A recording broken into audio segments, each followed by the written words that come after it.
रामदास सोरेन को जयराम ने दिया तगड़ा जवाब। कहा अगर ये लोग इतना सक्षम है तो 5 साल से गाजर छील रहे थे, धनिया पीस रहे थे क्या? 136,000 करोड़ बकाया है तो इतना रोते क्यों हो? जाइए और लेकर ये सरकार तो इन्हीं का है। जयराम के पलटवार से रामदास सोरेन के छूट जाएंगे पसीने। पहले आप वीडियो देखिए। रॉयल्टी जो बकाया पैसा है उसको लेकर आपने एक बयान दिया था कि अगर झारखंड का बकाया पैसा सेंट्रल के पास है तो हम सेंट्रल गवर्नमेंट से बगावत करने के लिए तैयार हैं। लेकिन उस बातों को कटाक्ष करते हुए झारखंड के माननीय शिक्षा मंत्री रामदास सोरेन ये बयान देते हैं कि हमें जो है किसी का पक्ष लेने का जरूरत नहीं है, समर्थन लेने का जरूरत नहीं है, हम सक्षम है इस चीजों को लाने के लिए। तो फिर आपने समर्थन क्यों दिया जब आपकी बातों को एक्सेप्ट किया ही नहीं जा रहा? देखिए, हमारी नैतिकता है, हम उनके आलोचक हैं। रामदास सोरेन जी रहे, हेमंत सोरेन जी रहे, जो भी हैं, हम उनके आलोचक हैं, हम उनके विरोधी हैं, हम उनसे असहमत हैं, उनके शत्रु नहीं हैं। हम आलोचक हैं, हम उनके विरोधी भी हैं। हमें उनके कार्यक्रमों का विरोध कर सकते हैं, हम उनके कुछ विचारों का विरोध कर सकते हैं, हम उनकी योजनाओं का विरोध कर सकते हैं, उनके क्रियाकलापों का विरोध कर सकते हैं, लेकिन इसका मतलब ये नहीं कि हम उनके शत्रु हैं। तो चूंकि राज्य का विषय है इसलिए हमने समर्थन दिया। और अगर वो इतनी डींगे हाँक रहे हैं तो 5 साल क्या गाजर मूला छील रहे थे? 5 साल से आपकी सरकार थी, मेजोरिटी की सरकार थी।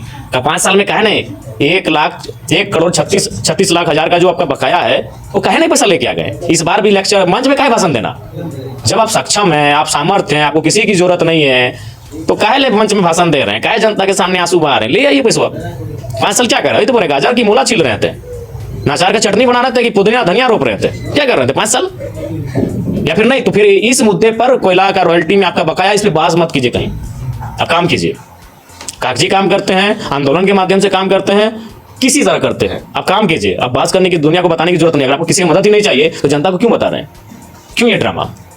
जयराम तो खुल के बोले थे कि जमीन बचाना है, लेकिन कोयलांचल हो या पूरे झारखंड में जो है जमीन विवादों का मामला पूरे देखने को मिल रहा है। गोलीबारी चल रहा है, बमबारी चल रहा है, रैयतों के साथ जो है अलग अलग घटनाक्रमें अपनाई जा रही है। लेकिन इस चीजों को लेकर जो है अभी भी सटीकता से कोई नियम कानून के दायरे पर रहकर कोई भी अधिकारी सरकार को समझना चाहिए जो जमीन का जो सब्जेक्ट है वो राज्य सरकार का सब्जेक्ट है, जो इसलिए राज्य सरकार को जमीन संबंधित मामलों को संज्ञान में, एक्शन में रखना चाहिए। तो एक रामाशंकर विद्रोही करके शायर थे, उन्होंने बड़ी अच्छी शायर कही या छोटी सी कविता कही, लिखा था कि मैं किसान हूं, मैं आसमान में धान बोले जा रहा हूं। तो कुछ लोग हंसे मुस्कुराए, बोले अरे पगले, आसमान में कि धान लगता है?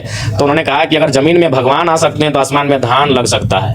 लेकिन सच है क्या जमीन में ईश्वर, अल्लाह, खुदा, भगवान सब आ गए हैं, लेकिन आसमान में धान आज तक नहीं लगाए। मेरे इस कथन का मतलब है जिसने जहां बनाई, लोग कहते हैं ना भाई कि ईश्वर, अल्लाह, खुदा, वाहे गुरु, रब, मरांग गुरु, बूढ़ा बाबा, जो भी है, लोग मानते हैं ईश्वर को, किसी न किसी रूप में अपनी आस्था का व्यक्त करते हैं। तो लोग कहते हैं कि ईश्वर यानी भगवान, सभी धर्मों का आप ले लीजिए कि वे आज जमीन पर हैं। किस किस को लगता है कि जयराम सही कहते हैं कमेंट में जरूर बताना, और साथ ही साथ वीडियो को लाइक करना, चैनल को सब्सक्राइब करें। हम आपके लिए इस तरह का वीडियो लाते रहेंगे। मिलते हैं अगले वीडियो के साथ।